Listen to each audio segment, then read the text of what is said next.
My name is Sarah Carter, and I am a 62-year-old woman from Norfolk, Virginia. If you had met me a year ago, you probably wouldn't have looked at me twice. I was the kind of woman people often overlooked. I had silver hair, a calm voice, and a quiet life. Most mornings, I sat on my porch with a cup of coffee, watching the sunrise over the water. Most evenings, I spent reading old books or looking through family photographs. To the outside world, I was simply a widow trying to move forward after losing the love of her life. But appearances can be deceiving. What most people didn't know was that before I became a wife, before I became a mother, and long before I became a widow, I had spent more than 25 years serving my country. I had worked in places most people would never see and handled responsibilities that carried enormous consequences.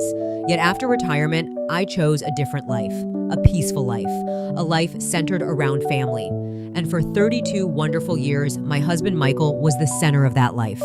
Michael wasn't just my husband, he was my best friend. The man who could make me laugh on my worst day. The man who knew exactly when I needed advice and when I simply needed silence. We built a life together filled with love, trust, and countless memories. Our favorite place in the world was a beautiful lake house tucked away near the water. It wasn't a mansion, it wasn't worth millions, but to us, it was priceless. Every summer, every holiday, every special family moment seemed to happen there. When Michael was diagnosed with cancer, that lake house became our refuge. As the treatments became harder and the hospital visits became more frequent, the lake house was the one place where he still felt at peace. Many evenings, he would sit on the dock wrapped in a blanket, staring across the water while the sun disappeared beyond the horizon. Sometimes we talked for hours, sometimes we said nothing at all, but those moments meant everything to us. Then one cold autumn morning, everything changed. Michael lost his battle with cancer. The silence he left behind was unbearable. For weeks, I moved through life like a shadow. Every room reminded me of him. His favorite chair remained untouched. His coffee mug still sat in the kitchen cabinet.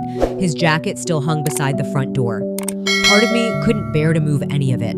I thought grief would be the hardest thing I would ever face. I was wrong.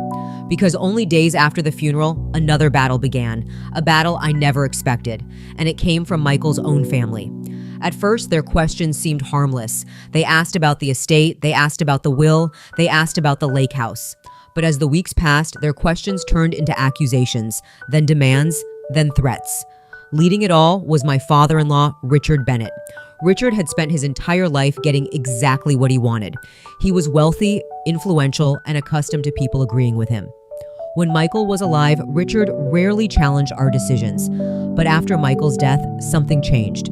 He became obsessed with taking control of the lake house. At every family gathering, he repeated the same argument. The property belongs with the Bennett family. The house should stay with blood relatives. Michael never should have left it to Sarah. It didn't matter that Michael legally owned the property. It didn't matter that he had personally written his wishes. Richard only cared about what he wanted. One rainy afternoon, I received a certified letter in the mail. The moment I saw the envelope, my stomach tightened. Inside was a court summons. Richard was officially challenging Michael's will. According to the lawsuit, I had manipulated Michael during his illness. He claimed Michael wasn't mentally capable of making decisions. He claimed I pressured him into leaving everything to me. I couldn't believe what I was reading. After everything Michael and I had been through, they were trying to rewrite our entire life together.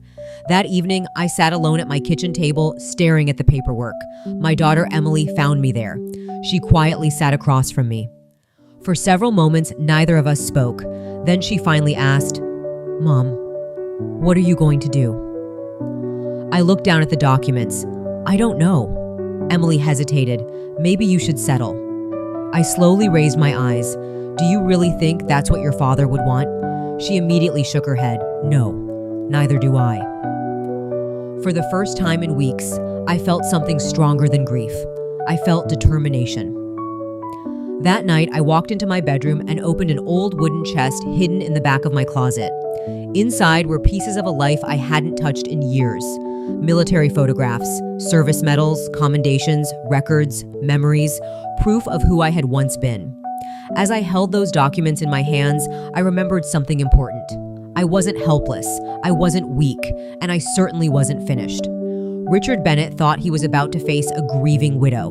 What he didn't realize was that he was about to face someone who had spent decades fighting battles far more difficult than this one.